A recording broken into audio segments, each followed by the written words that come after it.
Okay, let's continue with the applications of monoclonal antibody. Three aspects are left now. The first one, what we are going to discuss now, is the use of monoclonal antibody in drug delivery.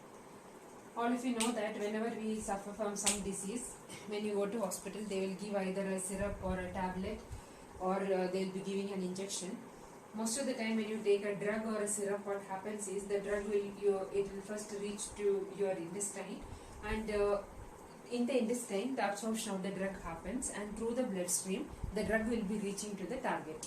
So, most of the drug become ineffective because of this long route. Why it is called as long route? When you are taking a medicine through the oral tract, it goes to the intestine and dissolves there, enter into the circulation, and through the circulation it reaches the target.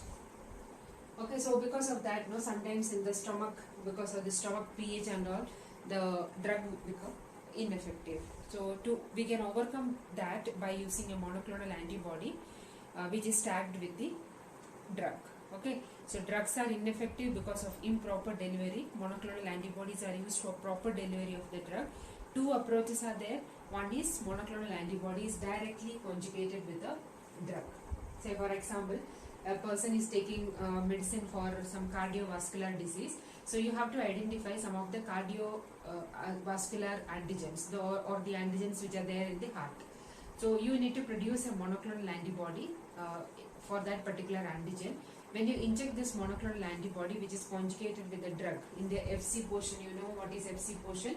This portion is called as FAB, and the stem portion of the antibody is called as the FC portion. FC portion is conjugated with a drug. Since it is a monoclonal antibody, it will go in search of the antigen, specific antigen, and it binds there. So if it is for the cardiovascular disease, it will search for the antigen which is there in the heart. If it is for some issues in the liver, it will search for some of the hepatic antigen. If it is for some kidney disease, it searches for the antigen which is there on the kidney. Because we are producing a monoclonal antibody which are very specific for that particular antigen. So when you inject into the body, monoclonal antibody will go and bind to the antigen which is there on that particular tissue or organ and releases the drug. Okay, drug will be directly released to the target, and where the drug will be acting, and the mechanism of action of the drug will be very effective. So that is called as the monoclonal antibody in drug delivery. And sometimes they have seen that sometimes that if you conjugate a drug to the FC portion, sometimes the inactivation can happen. To overcome that, they are using these days they are using two different types of monoclonal antibody. One monoclonal antibody with a pro-drug. What do you mean by pro-drug? Precursor of the drug. Okay, one enzyme reaction, this pro-drug will be converted to a drug.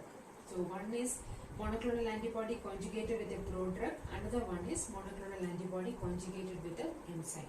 So this two monoclonal antibody at a time it will be injected into the patient. Both are specific for the particular target. Okay, so this time we'll take the example of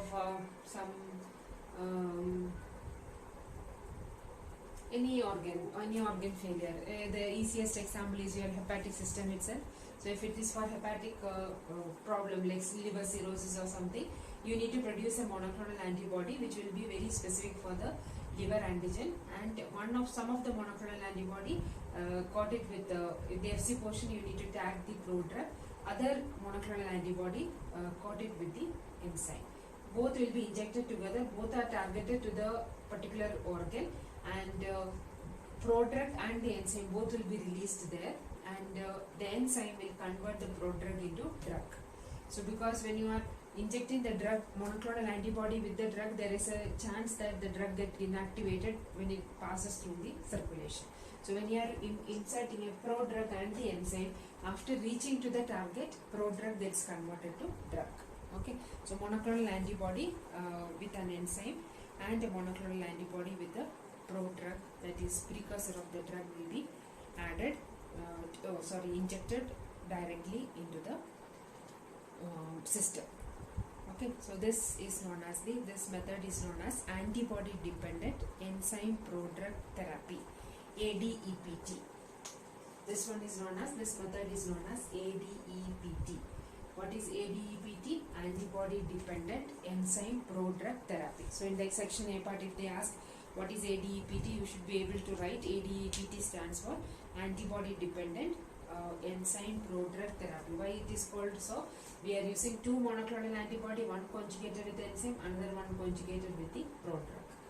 That is why the technique is known as antibody dependent enzyme prodrug therapy. So that's all about the monoclonal antibody in drug delivery. Next one is monoclonal antibodies are used to dissolve blood clot. Now 40% of the natural death in India, that is due to the blockage of artery by the blood clot. Okay, if it is not treated properly on time, that can lead to the death of the person. And the most effective way of dissolving the blood clot which is formed there is you need to activate tissue plasminogen activator. Okay, the tissue plasminogen activator is there in the body itself. Sometimes when during the whenever the block is there, the tissue plasminogen activator, it cannot act by that will not be sufficient. So we need to give a tissue plasminogen activator externally.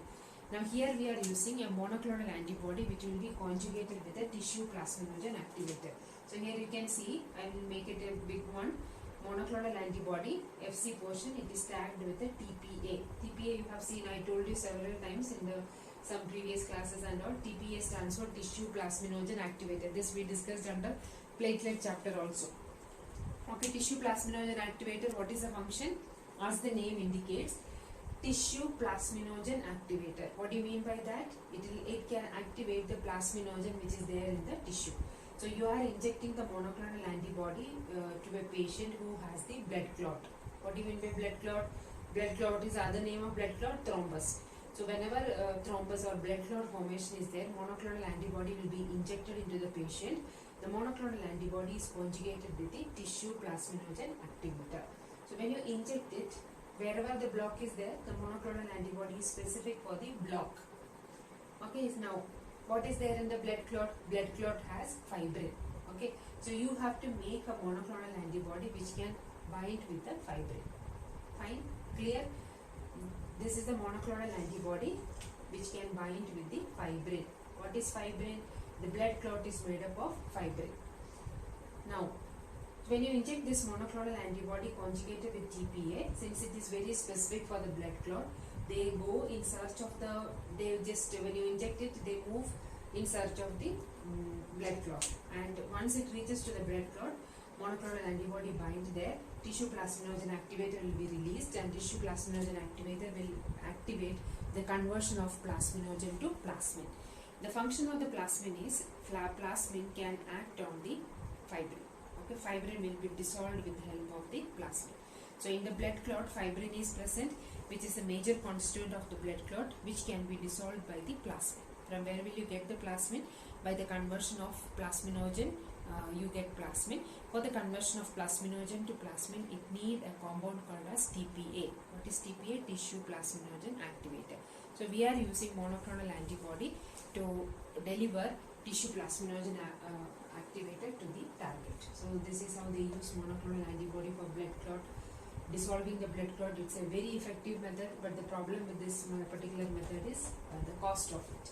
The cost of this method is little high, so everybody cannot afford it. Otherwise, this is a very efficient method. Within a short time period, the blood clot will be dissolved.